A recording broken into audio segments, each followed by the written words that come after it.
Confidence, it's something we all want, but many of us struggle to find. Today, we're joined by Rachel, a mindset coach who specializes in confidence. And she's going to share ways to build lasting inner confidence and hacks to boost self-confidence in times you need it the most. Let's dive in. Thanks for inviting me, Olivia. Thanks for coming. So to start it off, what inspired you to become a confidence coach? Well, for the last 6 years, I've been working as a coach. And whenever people come to me, they come with the main issue, which might be a relationship breakup. It might be that they're struggling with self-esteem. It could be that they've got an interview that they need to prepare for. But as well as that, they struggle with confidence. So when I realised how many people do have a problem with creating confidence, I decided to focus in on that and help those people achieve their goals. That's great. It's definitely needed. And you know, people who might be listening to your podcast today, they're probably thinking, how can I become more confident? Or how can I be a more confident version of myself?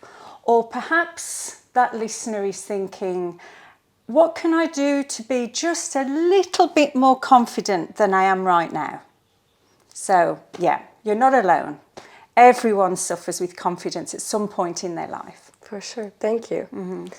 And can you share a personal story about a time where you struggled with confidence and how you overcame it? Yeah, there have been quite a few moments when I've struggled with confidence, but probably the main one, I need to give you a little bit of a backstory first. Sure. So in 2006, I was living in Hong Kong with my husband and my 2 little boys, and we had set a goal that we would move to Spain and start a new life. So we arrived in Spain not as prepared as we should have been. We didn't anticipate how difficult it would be to find work, and we struggled for a year to find work, and we were unsuccessful, and things were getting a bit stressful. And one day I was in the supermarket shopping for our groceries, and I got to the checkout and I didn't have enough change to pay for cereal. And that was the trigger that I needed to push me to take massive action. So I had previously been in the aviation sector. I'd worked for 8 years in the aviation industry, teaching communication skills to pilots and cabin crew. So I'd got extensive experience there. And I decided that I would leverage my relationships and start contacting all the people I knew in the aviation industry, which actually is pretty small. So I started reaching out to people, and you know, nothing was coming up. I'd get no, we don't have anything for you. And then finally, an ex-colleague said, actually, I know of a temporary position in the south of Spain. It's a 6-week position. Would you like to go for it? And I said, yeah, sure. I've got no other options at this point. So I applied for this job and I got it. And it was, oh, great. But the problem was that that temporary 6-week position would take me away from my family. And my 2 little boys at the time were aged 2 and 5. Wow. So that was heartbreaking to be away from them for that time.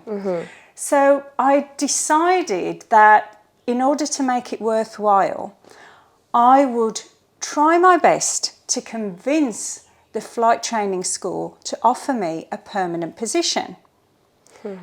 Open up an aviation communications department with me in charge. Wow. So that was a huge goal. And to be honest, I didn't know if I'd be able to pull it off because I hadn't been working for 18 months. At that point, I didn't speak Spanish very well, and I didn't know the Spanish work culture, and I definitely had never prepared a presentation of a proposal to present to directors. But I thought, yep, I'm going to do it. So at that time, my husband had been kind of diving into personal development. And he gave me a CD of Tony Robbins, and it was called Get the Edge. And it was a 7-day intensive program on how to change the direction of your life. And I said, okay, I'm happy to do anything that's going to help me achieve this goal.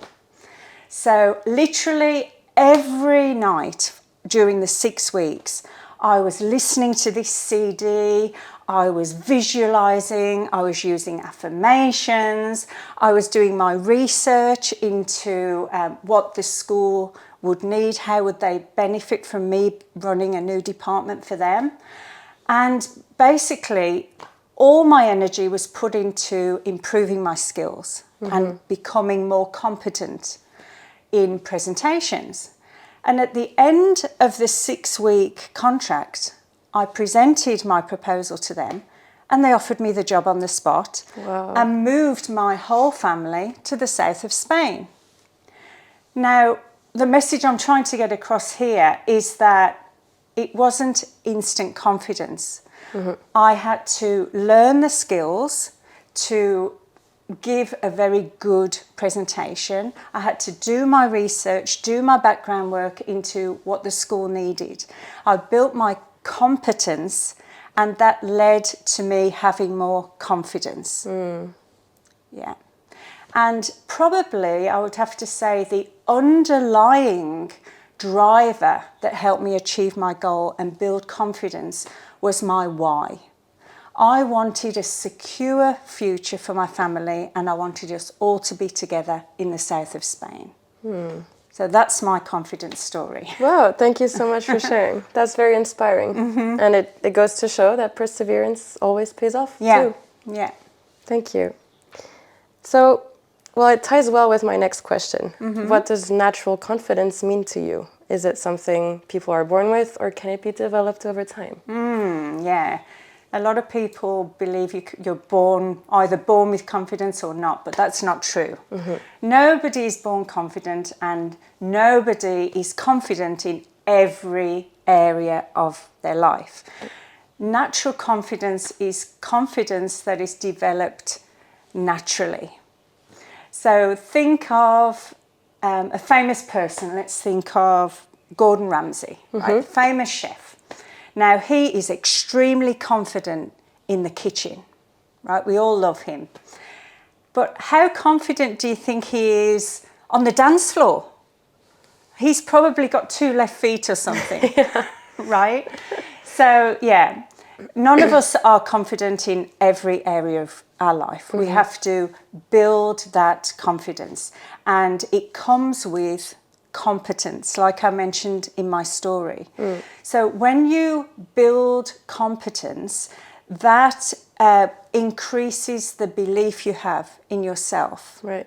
which then causes you to take more action, which makes you feel more confident. So it's like a constant loop.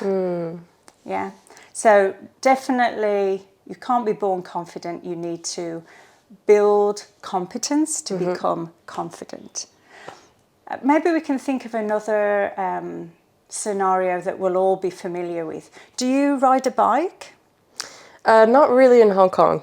But do you know how to ride a bike? I do, yeah. So when you were learning how to ride a bike, how many times did you fall off? Many times. Many times. And did it stop you from... No. No, you kept going, right? Until you became competent at riding a bike. Exactly. And then there you go, you've achieved your goal. Yeah, for sure. Never give up. And so what are some common myths or misconceptions about confidence that you often encounter? Yeah. So the first one definitely is the one you mentioned, that people believe you're born confident. Right. You know, oh, he must have been born confident. He's so good at what he does. So that's definitely one of the main ones I come across. The other one is the misconception that I am not confident. People, that is a belief. Right. And as soon as you say I am, that is related to your identity. So I am not confident. So that person is believing that they're not confident. And it's connected to self-esteem as well. Self-esteem can change depending on the situations you go through in your life. So if you go through a negative experience, that can knock your self-esteem. Whereas if you have a positive experience, that boosts your self-esteem. So one of the secrets to building self-esteem is to keep the promises you make to yourself. Think of a friend you have. Think of your best friend. If your best friend was to break a promise to you, how would that make you feel? Quite bad. Yeah. And it might lead you to lose trust in that friend. For sure. So if you don't keep the promises you make to yourself, it'll have the same effect. It'll lower your self-esteem. So it's the start of the year. A lot of people will have made New Year resolutions. I'm going to start going to the gym 3 times a week, or I'm going to lose 20 pounds by March. If you start off the year and you go into the gym 3 days, and then the next, maybe a month later, you're down to 1 day, and then the next month you're down to 0, you're going to lose trust in yourself, and your self-esteem is going to drop. So try and keep the promises you make to yourself, and that will boost your self-esteem. Okay, that's a great tip. And do you have any foundational steps that someone can take to start building inner confidence? Yes, absolutely. So there are 3 components to building inner confidence. And the first one is internal dialogue. How you speak to yourself, that internal chatter in your head. So if you think about the situation where you lack confidence, you need to ask yourself, what are you saying to yourself in that situation? Are you saying, I'm too fat, I'm too old, I'm not good enough? Whatever that negative internal dialogue is, it's going to destroy your confidence. Because as soon as you start talking negatively, it becomes a reality. For sure. If you keep saying, oh, I'm too fat, I'm too old, you become that in your mind. It's like I mentioned before, the I am is your identity. Yeah. So yeah, that's a really, really big one. Okay. And so then there's a big difference between saying I am and I feel. Yes. Yeah. If you say I feel, that sounds temporary. Right. Something that you can get over. Oh, I'll have a cup of tea and I'll feel better. But if you say I am, that's pretty serious. For sure. So we have to be very careful as to how we talk to ourselves. Yeah. So when you have negative self-talk, or this chatterbox, I like to call it, in your head, you need to switch the dialogue around to be more positive. So you are using empowering language instead of language that is having a negative impact on your life. Right. So if your internal dialogue is, I am not good enough, you can switch it to be, I am good enough. I am a warrior. I can do anything. Right. Now, that is like a mini affirmation. If you want to make that affirmation stronger, you can add an emotion to it, an emotional word. So, for example, you could say, I am extremely excited to have got this job interview today.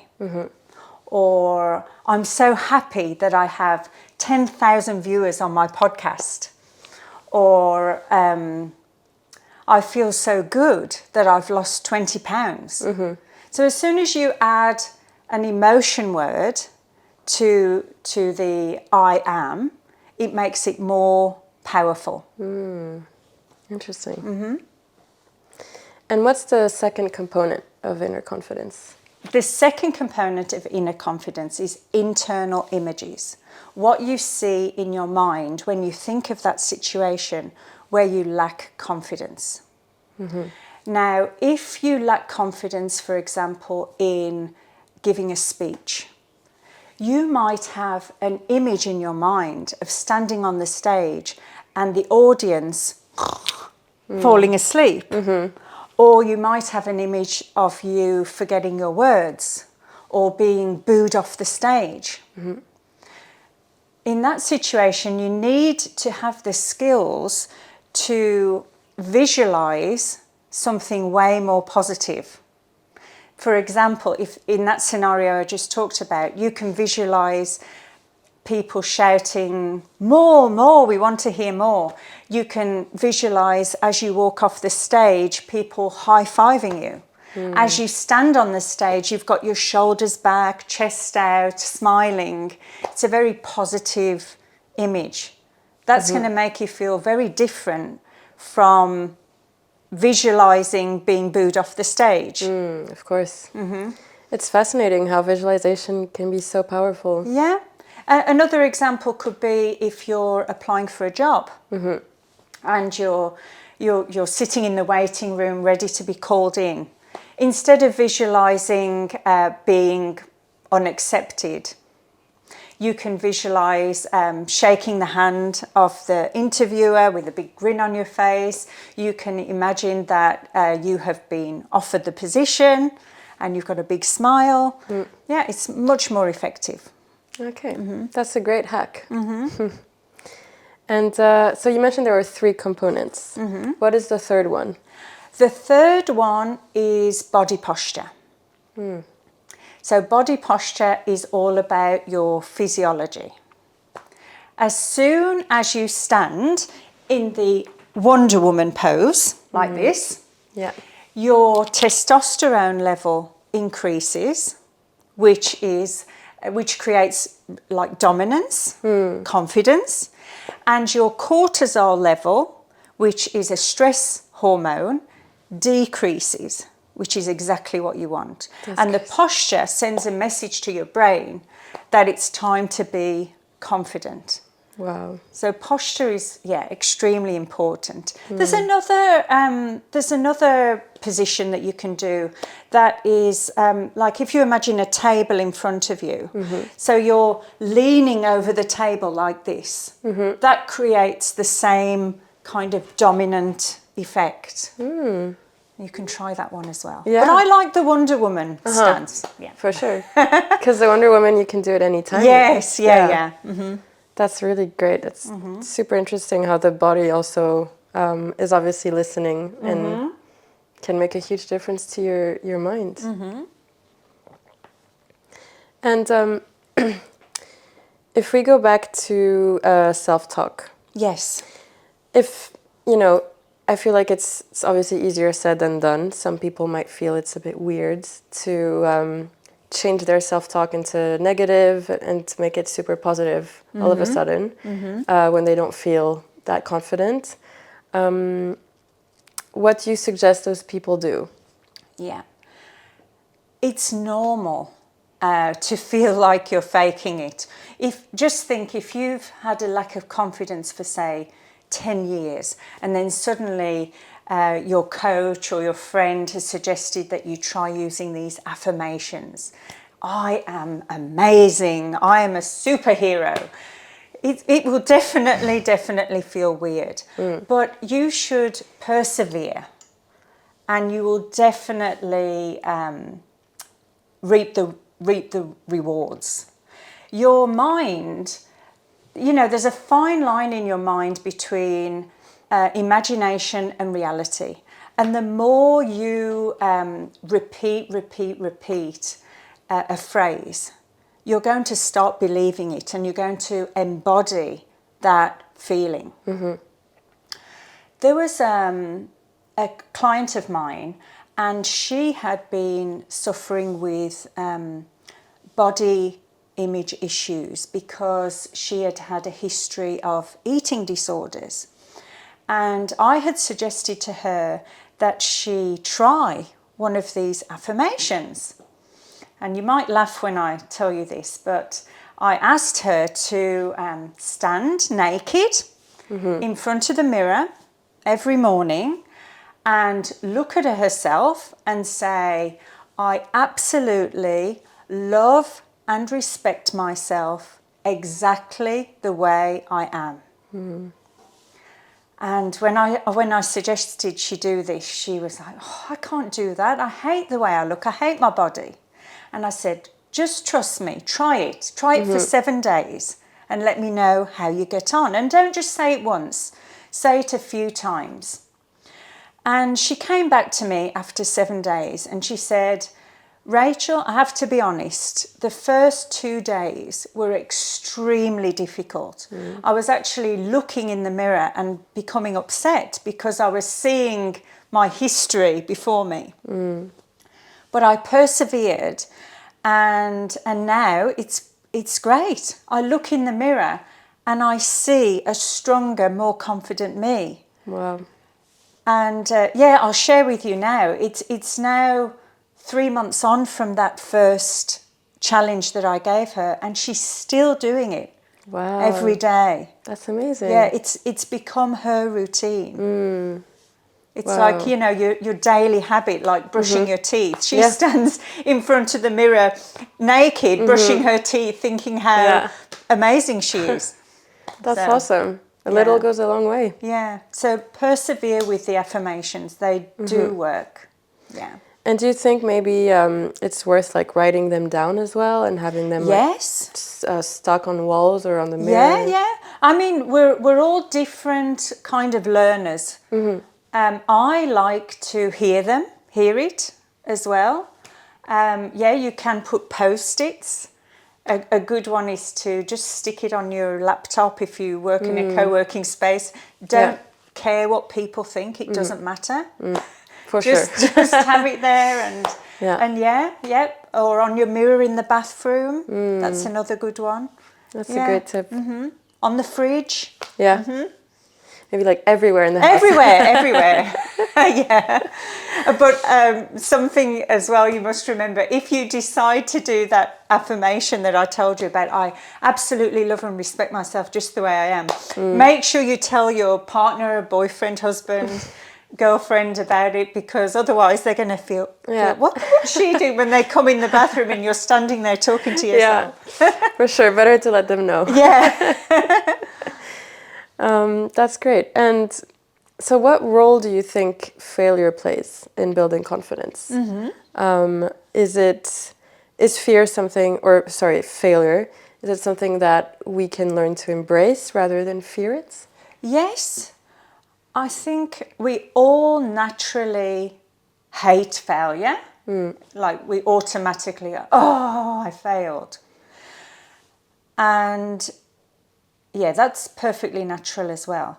But we have to learn to reframe failure as an opportunity to learn and grow.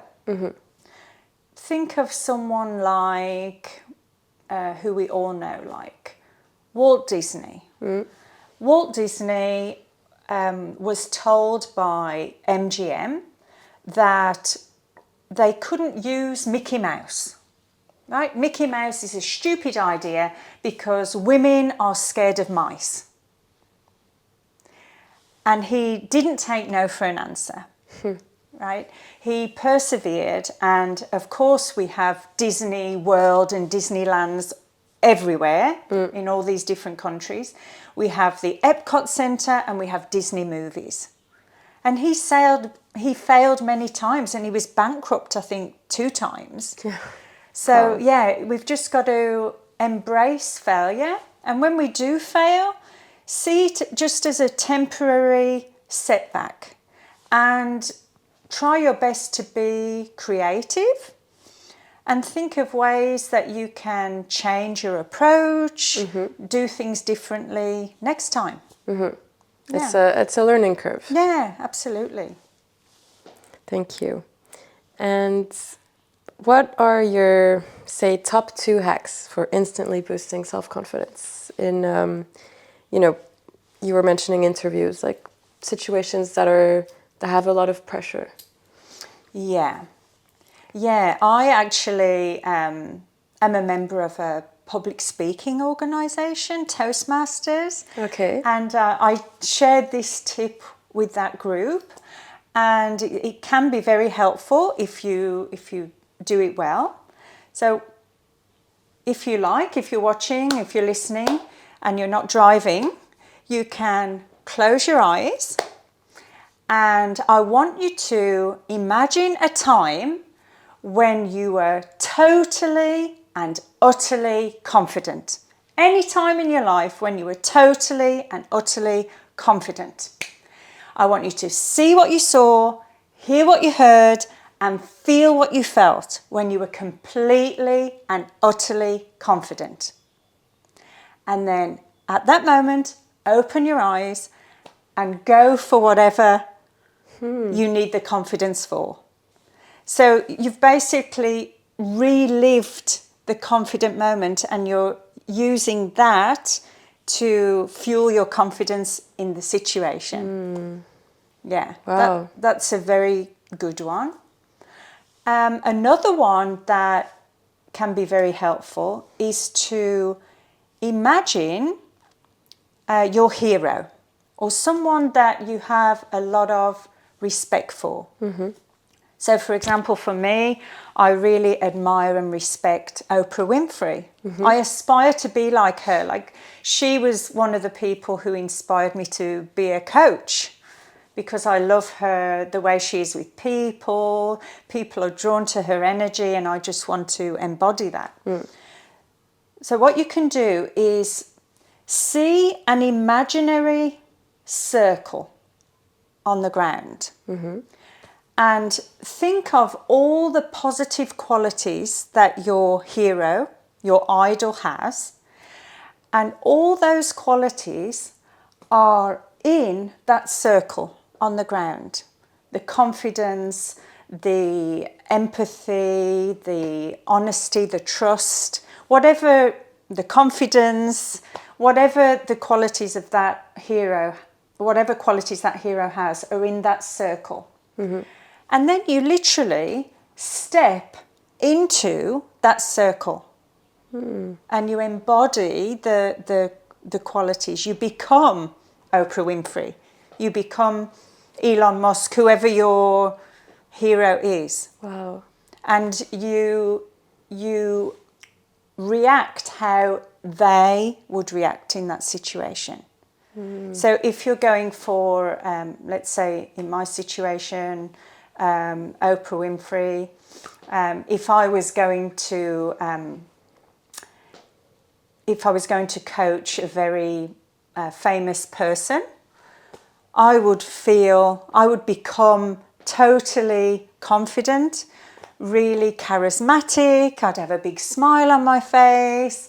I'd feel like drawn to my client, and we just have an awesome interaction. And we'd build trust in an instant. Wow. Yeah. I've never heard this before. That's amazing. I definitely want to try it now. Yeah. You can anytime. For sure. That's really great. Well, I think you've replied to this next question, but in case you have a small action or tip that listeners can take today to start feeling more confident on top of these 2 really marvelous hacks, and if you have one. Definitely. Eliminate I can't from your vocabulary. That doesn't exist, right? You can do anything, and you should. All you need is the right mindset, a confident mindset, and you can literally achieve anything you set your mind to. It's all about building this competence, believing in yourself, and having the confidence to do it. But don't give up. Find your why and delete I can't from your vocabulary. Thank you. That's very inspiring. I think that's a good way to wrap it up. And well, if there's another key message about confidence that you would like our audience to take away on top of this? Yeah, I would say that the person that you become on your journey to becoming confident, no one can take that away from you. Right? You really become a better person on your journey to confidence. So don't give up. Keep going. Thank you so much, Rachel. So before we end our conversation today, I'd love to offer your listeners a free gift, if that's okay. For sure. Yeah. So I have a confidence checklist that I'd love to give to your listeners. All they need to do is contact me on Instagram, and contact me on Instagram, and in a message, quote Lively, and I'll send them a PDF. And this PDF will allow them to assess their confidence level in each area of their life, so that they can know what they need to do to improve, and also see the impact that being confident will have on their life. Amazing. Thank you so much, Rachel. Thank you. It was great being here today. Yeah, I loved having you here.